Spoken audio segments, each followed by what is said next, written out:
Hey Jules Blessed Vegan, and as always, welcome to my channel. And for those who are new, I know you can benefit. I am competing with a baby fly. Do you see him on my face? Babies are so clueless. If I try and swipe him away, he'll think that we are steadfast friends and want to play with me. And I am not up for playing. I think you can see how incredibly exhausted I am. Look at these eyes. I haven't been sneezing per se. I'm always sneezing, but I look exhausted and I am exhausted, but I still wanted to check in.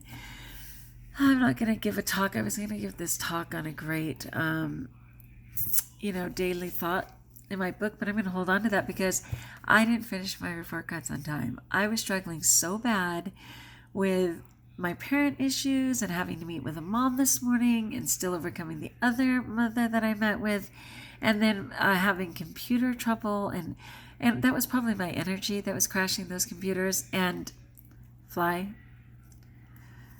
I'm not going to kill that fly.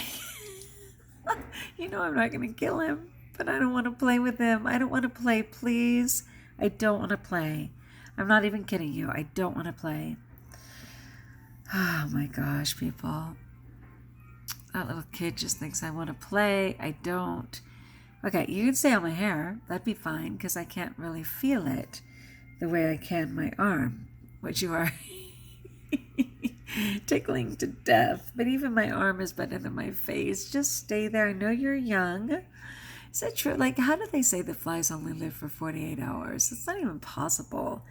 I've had these little people around. Unfortunately, we're coming into fly season with my horses, right? Oi. All right. So I just wanted to check in, drank my water, did my rebounding, did my arms, taught all day, yay me, ate my citrus, which I love, did not have a smoothie because I didn't get greens and I wasn't going to risk any of that. Praise God, tomorrow is Friday. And I hope I will have better boundaries to care for myself, and that no more nonsense, hi fly, that no more nonsense will come my way, right? It's a 3-day weekend. Maybe I will get some good recovery in there. I don't know. Oh, fly, I said no to the face. I wanted to tell this really precious story because I think it's part of just perception of what's around us, because really, they often say, like, believing in Jesus, we weren't around when he was around, and there is some historical documentation, of course, about his life, and certainly with God, it's far more difficult even because it's like, who is God? And everybody always asks who created him, and we're like, well, he's always just been.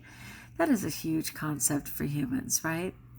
And then how do you know he's present? And I was always kind of taught that the moon, you're kidding, right?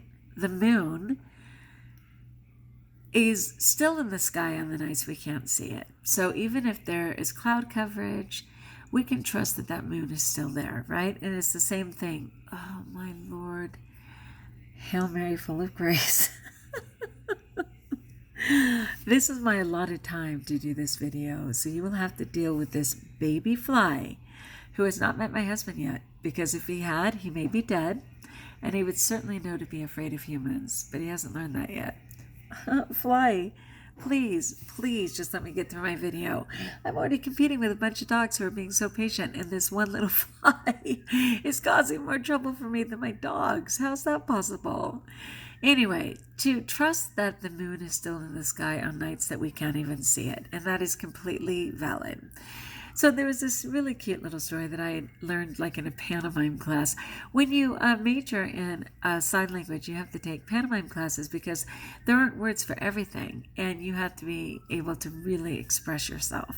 And so in this pantomime class, I just remember this darling little story, and it was about this boy and the moon, and he would often be just getting home, or running all the way home, I should say, at dusk, and sometimes the moon would be out, and it went something like this. He's walking along, and he looks up. Oh, moon, there you are. Why, moon, look how bright and shiny you are tonight. What's that, moon? What? You're going to walk me home. I would love it if you walked me home, moon, and use your light to guide my way. Oh, moon, You're such a good friend to me. Yes, we shall walk together, Moon. And then he's walking home. And he finally gets to the door.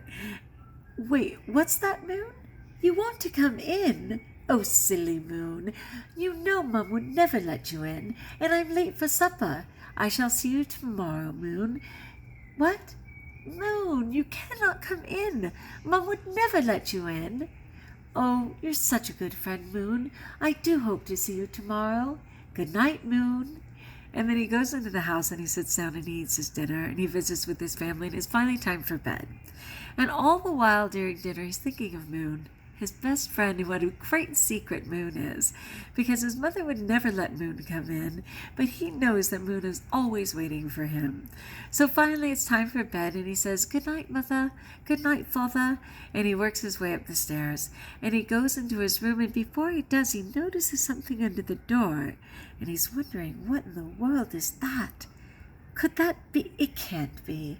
Why, Moon couldn't fit in this house. What is that? And he goes in and he opens his bedroom door and light comes beaming through. And he says, "Moon, you found your way into my room. Oh, Moon, you are the best kept secret I have. Don't tell Mummy. Yes, Moon, you can stay."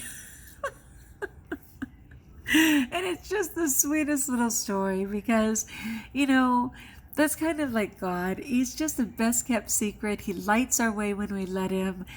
He waits patiently while we eat dinner and play and do all our business. And ultimately, in the end, he's found his way into our heart, into our room, through the little window. And he's always just waiting to love. And that little boy in his innocence just kept thinking that the Moon was, being his friend and being so sneaky and working the way through the bedroom window. And it's the Moon. Is that the best? That just steals my heart. It steals my heart every time. I love the innocence of a child, but I love the steadfast brilliance of God and how he's so patient and always waiting to love us. I'm going to take that with me as I finish these report cards. Do you remember that episode of the Flintstones when I think it was probably just Fred? Fred was so tired that he was putting toothpicks on his eyes to hold them open. That's how I feel. I need toothpicks on my eyes to hold them open. And again, it's just a kind of a emotional exhaustion. As I'm getting closer and closer to the end of this teaching experience, and of course I'm going to be emotional because more and more things are coming at me. And if I'm not anesthetizing myself, I can feel them, which isn't one of my favorite things.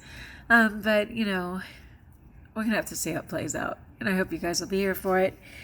Anyway, I was just noticing something. I'm getting cheekbones. What? But with my cheekbones, I'm also getting jowls. Like, where'd those come from?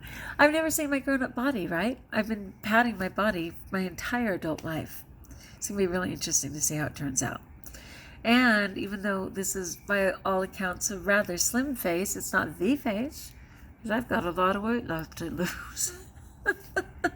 All right, my friends. Like if you like. Join us if you haven't. Thank you for bearing with me. Peace be with you. And until we talk again, know that you're blessed and that the Moon is there for us.